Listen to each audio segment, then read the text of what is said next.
우리 10월 17일 토요일 새벽 아침입니다. 예레미야 49장 1절에서 6절입니다. 예레미야 49장 1절에서 6절입니다. 암몬 자손에 관한 하나님의 말씀입니다. 여러분들, 암몬 자손은 아브라함의 조카 롯이 있습니다. 그 롯이 자신의 둘째 딸에게서 얻은 베남미라고 있죠. 그 베남미의 후손입니다. 오늘 본문, 오늘 큐티 본문의 제목이 형제의 어려움을 외면했다라고 이야기를 했잖아요. 그래서 이제 그 형제 민족이다라고 이야기를 하는 겁니다. 둘째 딸에게서 얻은 그 베남미의 후손, 암몬 자손. 위치는 그 모압의 북쪽에 있습니다. 아르논강이라고 보통 이야기하죠. 아르논강 사이를 두고 모압의 북쪽에 있는 게 이제 암몬 자손입니다. 근데 이 암몬 자손의 이 땅, 이 절반이 갓 지파에게 이제 배분되죠. 그래서 갓 지파가 이제 상속하고 점령하고 그 땅에 거주하고 있었습니다. 자, 그런데 733년 정도예요. 이제 그때가 722년 이제 북이스라엘 멸망할 때 아닙니까? 그 인근쯤에 그 아수르가 계속 침공해 옵니다. 그래서 요단강 동편에 있는 그쪽의 백성들을 이제 사로잡아가는 일들이 이제 벌어지게 되죠. 자, 그때 혼란스러울 때 이 암몬 자손이 갓 지파 영토를 본인들이 차지하게 됩니다. 단순히 차지하는 문제가 아니라요. 그들의 행위가 좀 포악합니다. 포악해요. 우리 아모스 1장 13절 말씀을 좀 함께 보겠습니다. 구약성경 아모스 1장 13절인데요. 여러분들 안 찾으셔도 됩니다. 여러분들 적어놓으시고 아모스 1장 13절 적어놓으시고 제가 읽겠습니다. 여호와께서 이와 같이 말씀하시되 암몬 자손의 서너 가지 죄로 말미암아 내가 그 벌을 돌이키지 아니하리니. 하나님께 딱 걸린 죄가 있는 겁니다. 서너 가지 죄가 뭘까요? 이는 그들이 자기 지경을 넓히고자 하여, 지금 딱 이 얘기하는 거예요. 자기 지경을 넓히고자 하여 길르앗의 아이벤 여인의 배를 갈랐다라는 거예요. 상당하죠? 그 여인의 배를 갈랐다라는 것은 어떤 의미가 있을까요? 후손 싹쓸이 해버리겠다라는 겁니다. 그러니까 상속자 없애버리겠다라는 거죠. 어떤 내용인가요? 자손을 끊어서 그 땅을 우리가 영원히 차지하겠다라는 그들의 욕망과 욕심이 있던 거예요. 자, 그렇기 때문에 지금 이 암몬 자손, 형제의 어려움을 외면했다라고 하는 것은 단순히 굴러나온 거 그냥 취했다, 몰래 취했다가 아니라 의도적으로 아예 자손을 끊어버려서 그 땅을 영원히 차지하려는 그 속셈, 그 욕심이 불타올랐다는 거죠. 자, 근데 하나님께서 어떻게 말씀하십니까? 이스라엘에 자식이 없냐? 상속자가 없느냐? 이렇게 호되게 이야기하시죠.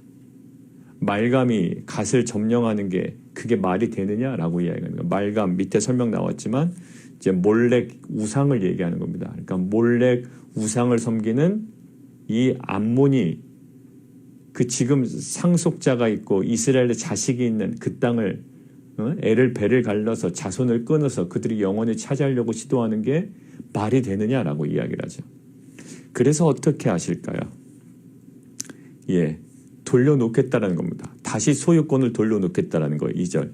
여호와의 말씀이니라. 그러므로 보라 날이 이르리니 여호와의 날이 이를 건데 내가 전쟁 소리로 암몬 자손을 랍바는 수도입니다.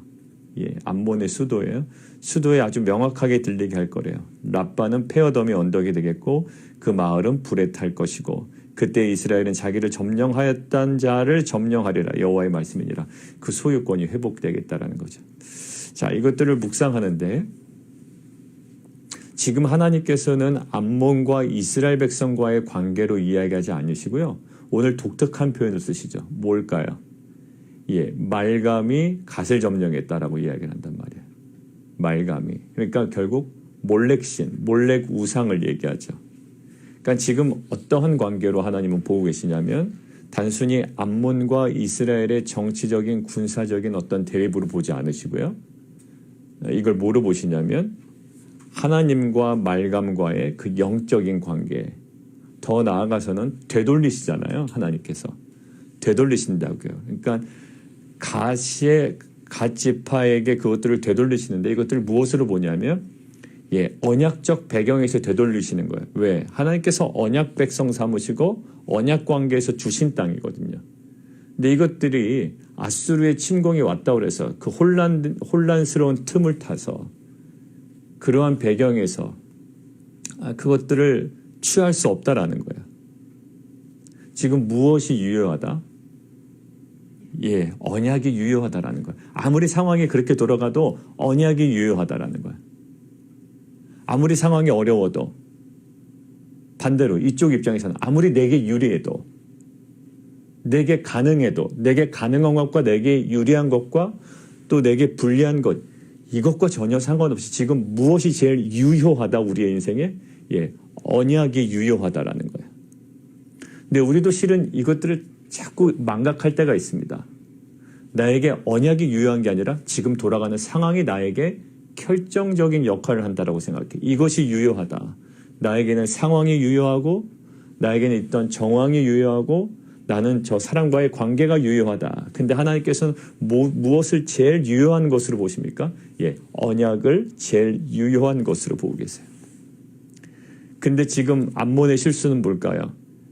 지금도 살아있는 유효한 언약을 주목하지 않고 지금 자기 앞에 펼쳐진 상황만을 주목해요. 지금 아수르를 통해서 저기가 혼란스럽구나. 우리가 쳐들어가자. 그것들을 넘어서 아예 생각을 합니다. 자손을 끊어버리자. 더 큰 의도를 가지고 더 잔혹하게 조급한 마음으로 아주 포악하게 공격적으로 나아가죠. 자, 이 암몬의 모습이 실은 우리의 모습일 수가 있습니다. 지금 우리에게 유효한 것이 뭔가? 저 사람의 감정이 좋지 않으니 그 사람 감정에 맞추는 거예요. 불안하다. 저 사람 괜히 건드렸다가 안 되겠다. 지금 이러한 정치적인 또 경제적인 불황 속에 안 되겠다. 계속 그거에 발맞춰서 나가는 겁니다. 근데 그런 모든 상황 가운데 가장 우리의 인생 가운데 유효한 것이 하나 있다라는 거예요. 오늘 하나님께서 말씀하십니다. 뭘까요? 언약이에요. 우리는요, 여러 가지 어떤 상황이 딱 닥치면 걱정합니다. 두려워하고요. 고민하고요. 근데 그때 우리가 그것으로부터 다시 한번 초월하여 우리가 그것들을 감당할 수 있는 은혜는 어디서 나올까요? 여전히 유효한 그 언약을 붙잡는 거예요. 이것이 상당히 어렵습니다. 왜? 눈에 보이는 것이 우리를 흔들기 때문에 그래요. 눈에 보이는 암몬이 우리를 흔들기 때문에 그렇습니다. 눈에 보이는 아수르가 우리를 흔들었기 때문에 암몬이 쳐들어오는 거 어쩔 수 없다라고 생각해요. 아니에요. 하나님은 그거 어쩔 수 없다라고 여기지 않으세요. 지금도 유효한 언약을 토대로 되돌려 놓으신다고요. 여러분들 반대로 불안해하지 마십시오. 우리가 무엇을 붙잡으면 언약을 붙잡으면 우리가 어쩔 수 없다라고 하는 그 절망도 하나님께서 분명히 회복시키실 것을 믿습니다. 자, 오늘 두 번째인데요. 마찬가지예요. 그 모압처럼 암몬도 무엇을 자랑합니까? 4절. 패역한 딸은 어찌하여 골짜기 곧 내 흐르는 골짜기를 자랑하느냐. 내가 어찌하여 재물을 의뢰하느냐. 지금 뭐가 있습니까? 이건 자부심이 아니라요. 아주 자만심이라고 하나님께서 보시는 거예요. 우리의 자부심은 실은 누가 되어야 될까요? 우리는 하나님에 대한 자부심, 또 복음에 대한 자부심, 또 십자가에 대한 자부심이 있어야 된다고요. 근데 지금 이 암몬은 뭐에 대한? 자신의 재물과 흐르는 골짜기에 대한 자만심이 있습니다. 모압도 모은 재물과 이룬 업적을 굉장히 의뢰했죠. 이게 실은 모압과 암몬에게 공통적으로 나타난 면이기도 하지만 이것은 또한 우리에게 무엇을 얘기할까요? 우리에게도 여전히 적용되어 있는 죄성이라는 거예요.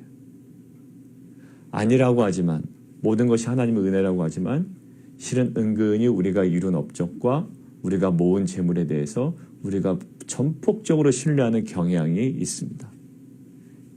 무엇으로 느낄 수 있을까요? 있으면 안정되고요. 없으면 불안하는 거예요. 근데 우리가 거꾸로 한번 생각해 볼까요?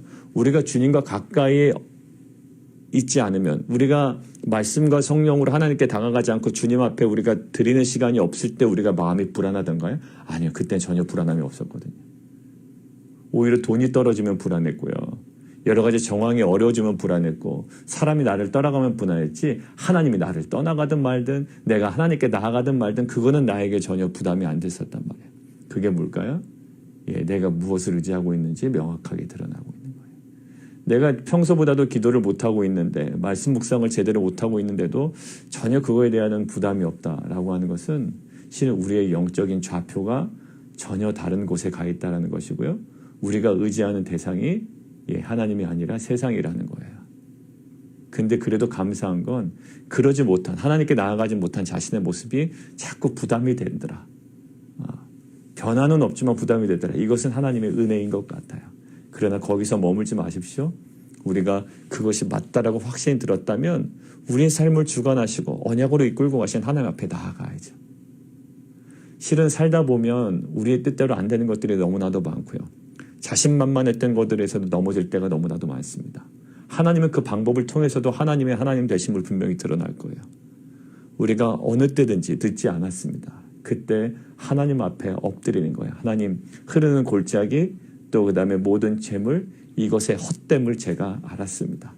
하나님이 정말 나의 하나님이시고 그 모든 것들이 나에게 소멸되고 제거되고 또 그것들이 상실될지라도 하나님 한 분이면 만족합니다라는 고백이 바로 이 고백입니다라고 드릴 수 있는 우리 귀한 공동체 되기를 주님의 이름으로 축원합니다. 그래서 5절에 얘기하잖아요. 보라 내가 두려움을 내 사방에서 내게 오게 하리니. 우리 마음에 있는 두려움이 왜 올까요? 하나님이 우리에 대해서 무관심하기 때문에 오는 것이 아니라 하나님이 오히려 공의로 우리를 바라보기 때문에 두려운 거예요. 왜? 하나님이 그렇게 보시기 때문에 보내십니다. 두려움을. 그러니까 하나님의 무관심으로 우리가 고독하고 두려운 게 아니라요. 오히려 하나님께서 우리를 공의로 살피시고 우리를 바라보시기 때문에 우리가 두렵고 공허하고 뭔가 이렇게 불편한 거예요. 결국 뭘까요? 공의로 바라보신다는 얘기는 회복시키기를 원하신다는 것이고 결국 우리 마음에 있는 그런 것들은 하나님의 사랑입니다. 뭔가 불편해요. 근데 이것들을 세상의 것으로 채우지 마셔요. 왜냐하면 그것은 또 다른 갈증만 나타나는 거예요. 마치 갈증이 났는데 콜라 사이다를 마셔서 갈증이 해소되는 것처럼 여기는 우리 자녀들과 똑같죠. 그때는 정말 생수의 근원 되시는 하나님으로 다시 가야 되는 거예요. 예레미야 맨 앞에 뭐가 나왔습니까? 너희들이 두 가지 악을 행했다. 생수의 근원 되는 나를 버린 것과 터진 웅덩이를 너희가 파고 있다라는 거 아니에요? 우리가 어디로 돌아가야 될까요? 예레미야가 이제 계속 막바지로 가고 있습니다. 하나님께서는 계속 우리에게 노크하시는 것 같아요. 돌아와라. 돌아와라. 그리고 너희가 의지하는 것이 무엇인지를 정확히 말아. 모압을 통해서 암몬을 통해서 너희의 그 입술에 그냥 고백이 아니라 정말 중심에서 너가 정말 무엇을 원하는지 무엇을 그렇게 의지하는지 무엇에 그렇게 신경을 쓰는지 바라보라는 거예요. 그리고 하나님께 돌아오기를 촉구하고 계십니다. 이런 하나님의 부르심 앞에 오늘도 우리가 믿음으로 나아가기를 주님의 이름으로 축원합니다. 이 시간 함께 좀 같이 기도하죠. 함께 기도하겠습니다. 갓 지파에게 준 땅입니다.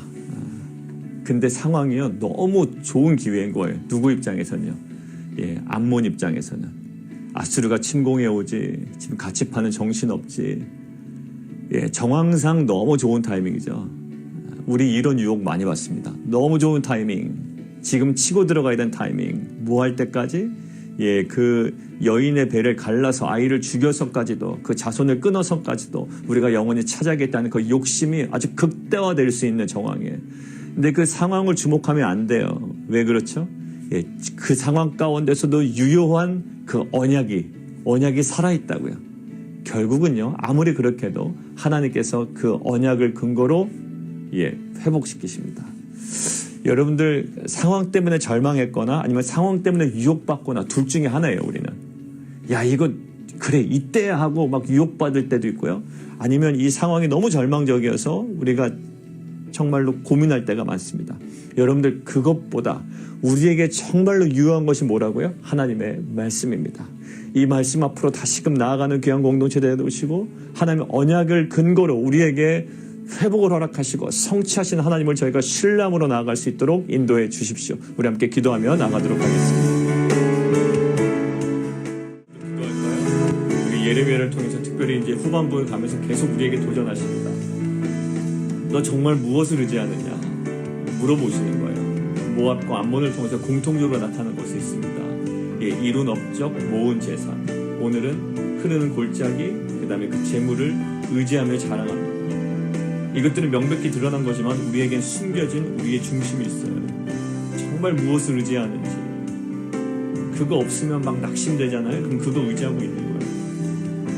우리한테 물어보십니다. 그리고 그것들을 드러내기를 원하시고요. 그리고 하나님께로 돌이키기를 원하세요. 이것을 우리가 좀 정직하게 반응하고 이제는 그냥 입술의 고백이 아니라 우리의 삶을 정말 드리는 헌신하는 공동체가 되었으면 좋겠습니다. 이것은 우리의 목숨 내놓으라는 게 아니에요. 우리의 삶의 우선순위를 주님께 드리는 겁니다.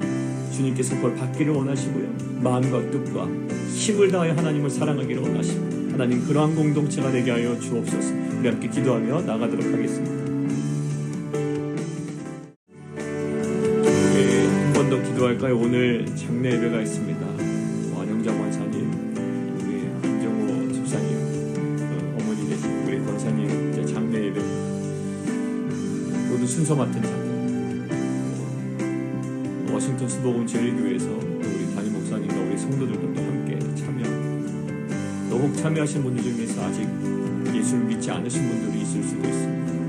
그리고 제가 말씀 준비하면서 왔던 부분은 예수는 믿지만 지금 코비드-19과 여러 가지 상황, 삶의 여러 어려움 가운데 그 복음을 온전히 누리지 못하신 분들도 아마 있을 겁니다. 하나님 참여하는 모든 분들, 특별히 유가족들에게 하늘의 소망과 하늘의 위로가 온전히 임하며 역사하는 시간 되게 도와주시옵소서. 우리 함께 기도하며 나아가도록 하겠습니다. 기도하겠습니다. 살아계신 하나님, 우리는 우리 눈앞에 펼쳐진 상황 때문에 때로는 유혹받고 때로는 그 상황 때문에 절망하는 또 그러한 한계에 갇힌 인간들입니다. 그러나 하나님께서는 그 상황에 근거하지 아니하시고 지금도 우리 삶 가운데 가장 강력하게 유효한 그 언약의 말씀을 근거로 우리 가운데 하나님의 뜻과 하나님의 계획을 성취하시는 분인 줄 믿습니다. 하나님 우리의 상황을 주목하지 아니하고 여전히 우리 가운데 가장 유효한 언약의 말씀을 주목하며 나아갈 때 하나님께서 베푸시는 귀한 은혜를 누리는 귀한 공동체 될 수 있도록 주님 인도하여 주옵소서. 계속적으로 우리에게 질문하시는 너가 정말 의지하고 의뢰하고 자랑하는 것이 무엇이냐라는 질문 앞에 우리가 정직하게 대답하게 하시고 우리의 중심으로부터 다시금 하나님께로 돌이키는 귀한 결단이 있게 하여 주옵소서. 오늘 10시부터 드려지는 장례 예배 모든 일정을 주님 복음으로 말씀으로 성령으로 채워주시고 하나님 그 시간이 하늘의 귀한 은혜, 하나님 그 하늘에 대한 소망, 본향에 대한 그 소망과 복음의 은혜로 채워주고 또 회복되어지는 귀한 시간 되게 하시고 우리 유가족들에게 다시금 복음 안에 본향에 대한 소망으로 위로받고 회복되는 귀한 시간 되게 도와주옵소서. 예수 그리스도 이름으로 감사하며 기도드리옵나이다.